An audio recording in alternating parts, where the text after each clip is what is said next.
So basically, the lifestyle that Anthony has lived has prevented him from being suable. Now, you might say, what about Bob's watches? Aren't they suing TPG? And they are. But it is unlikely they will ever get a penny. What about the consignees? Don't they have these lawyers doing these payment plans and threatening to sue Anthony? Yes, but again, it is unlikely they will ever receive a penny, and definitely they're not going to receive the watches back. The reason Anthony cannot be sued is because he does not own anything. Now, that doesn't mean that Anthony cannot go to jail. That's a criminal versus civil. Right now, I want to focus on civil. He's done something incredibly smart, and that is he has no assets. He doesn't have a home. He doesn't have even a mortgage on a home, so there's no equity in the home. He only rents, and he eats fancy food and drinks fancy alcohol. So once he's done drinking and eating, that food is gone. He spent money on surgery. He spent money on his teeth. He spent money on Darby's eyes.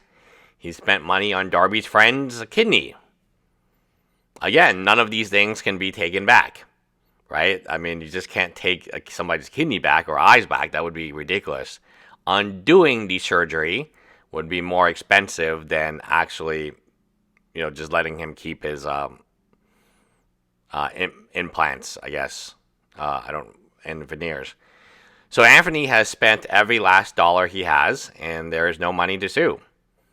First thing you learn in law school is you sue somebody who has money. There is no such thing as justice, and for most lawyers, there's only money. And if somebody is living paycheck to paycheck, it's really hard to sue them because, yikes.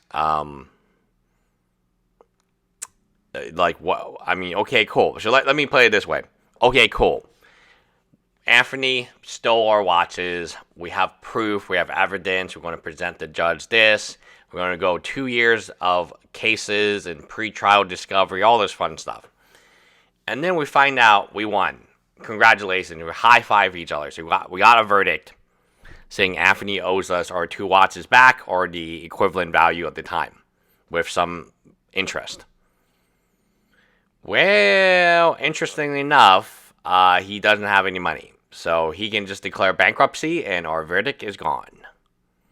That is the American way. This ain't no PPP loan money we're talking about, which Congress people voted to forgive their own PPP loans. How interesting, right? And very few Congress people don't have student loans. I think AOC may be the only one. And she makes plenty of money if she wanted to pay it off, she could easily pay off her student loans. That's why student loans are not forgiven, but PPP loans are forgiven. Simple. When you talk about bankruptcy, it is a protection that wealthy people use in this exact scenario to clean the slate. In many cases, they hide assets, right? Maybe in different countries, maybe in different places, in different forms, like crypto would be a very interesting place to hide assets, right? Because it's just honestly just a USB drive where you are the only one who knows the key to it. Not exactly like the government can force you to give them the key, right? This isn't like Guantanamo Bay type of style.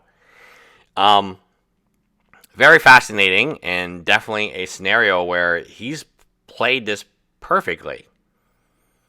He doesn't have any money. He owes $5 million, right? Good luck getting any money back from him. Good luck getting your watches back. I feel terrible saying this, but he's played you guys perfectly. Somebody who isn't afraid of the day-to-day operations, a business that operates with this amount of debt and is okay operating with this level of debt, is a business that is being made to bankrupt. We've seen this happen in the card sports and sports cards and Mark's Cards, where he paid himself, his brother's sister, his own wife, his brother's wife, his own wife, just a ton of money. And that's how you liquidate it. So salaries, right? Look at what Darby and Liz got as how much did they get paid? We don't really know. Did he get any gifts? Anthony suggests one of the reasons he's in debt is all the gifts he gives And he definitely gives a lot of gifts, from cars. And people will say, oh, well, Darby deserves... No, he does not deserve a car for doing his job. He does not deserve a Malibu rental. All this money came from Anthony, was ill-gotten gains. It was all gone. All the money is gone. The rentals, the penthouse, it's all gone. And if I were a consignee, the one lesson you will learn here is that people who flex, people who live carpe diem, seize the day, right? And they live as if this is their last day. It sounds good on paper, but when you do business with them, they're going to F you in the butt. Because this is how it works. You can't sue them. It's the same thing. I had a friend call me, and she was talking about investing in this Chinese company. And I was like, well, China's laws are different from America, and if something happened, you couldn't sue them. And she's like, oh, yeah, but I trust this guy, and he's my friend. I was like, nope, you won't be able to sue him. And when shit hits the fan, there's nothing you can do. So enforceability is actually one of the most... As an IP attorney, I can tell you that you can get as many verdicts against Chinese websites, infringing websites. They're literally making the same things, right? They're all the time on Temu and Alibaba, right? You can get shut down these stores. Another 10 will pop up because the enforceability is zero. So you can get a verdict, which means that the court believes in a legal sense that you are entitled to your watch. You proved out every point. You proved out you owned it. You had a signed contract with Anthony. If any of these people want to give me their signed contracts, and that would prove that you're legitimate, I would love to look it over, because there might be something that can save you, right? I mean, essentially, it's just one of these scenarios, like, how can we get money from somebody who's $5 million in debt? And be like, oh, well, maybe we can invest in his business, right? The same business that's $5 million in debt is supposedly going to generate money to pay back the watches that he took from you. No, there's no way in hell. None of this makes any sense. This is a business that has been losing money. It's been losing, according to Anthony, $4 million in a year and a half, on top of the $1 million are already lost. So, in fact, it's actually accelerating its loss. Why would you trust a business losing this amount of money with a person, and the business has no assets, any watches or things? I mean, Liz and Darby, the fact that they have $90,000 is a lot of money from, quote, an investor. I wonder if that investor's name is Anthony Farrar, right?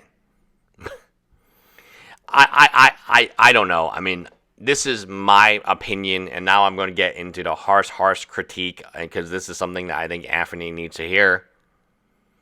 You effed up. You screwed over a lot of people who trusted. The people that loved you and trusted you the most, you screwed them the hardest. You screwed them the hardest. And that's the saddest part about this, is those people trusted you when other people did not. When I was saying, don't trust Anthony, when everyone was telling them, hey, there's red flags everywhere, do not trust this guy, they still believed in you. And what you delivered them was a goose egg. And this is what happens for Ponzi schemes, is you sign up your family, you sign up your mom, you sign up your dad, because they believe in you, right? They're like, oh, this is a great money-making opportunity. They tell you to sign up your friends and your family and everyone you know, people in high school you haven't talked to for years. And then you all get effed. That's the saddest part about this, is that Anthony's close friends, right, his customers, his clients, the person who is on TikTok who exposed all this, he was saying that Anthony has met his family and his kids. There was a Reddit post about a young couple, right? And again, they trusted, the people who trusted this guy the most got effed the hardest. And that is really a very difficult life lesson. I'll end this with I'll call it an allegory. So, a frog is carrying a snake across the lake, right? Because the snake cannot swim, and it wants to get across the lake. So the frog says, "Hey, I'll give you a ride." And so the snake hops onto the frog, and then in the middle of the lake, the snake just bites the frog and kills it. And the frog's like, "Why did you bite me? I mean, this is terrible. Like, you're gonna die too. Like, it never occurred to me that you would do this." And the snake said, "Well, I'm a snake." And there's other allegories, children allegories, like a hiker picks up a dead snake and saves the snake, and then the snake immediately bites the hiker. And the hiker's like, well, "I just saved your life."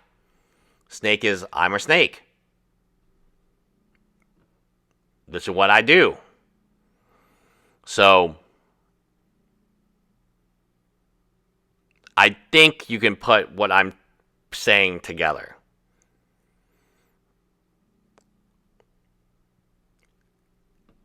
You wanna help the snake, but at the same time, it's gonna bite you. And it bites you not because it makes any sense or any logic, right? The snake will die with you, the frog in the middle of the lake. It bites you because it's a snake. And you knew it was a snake.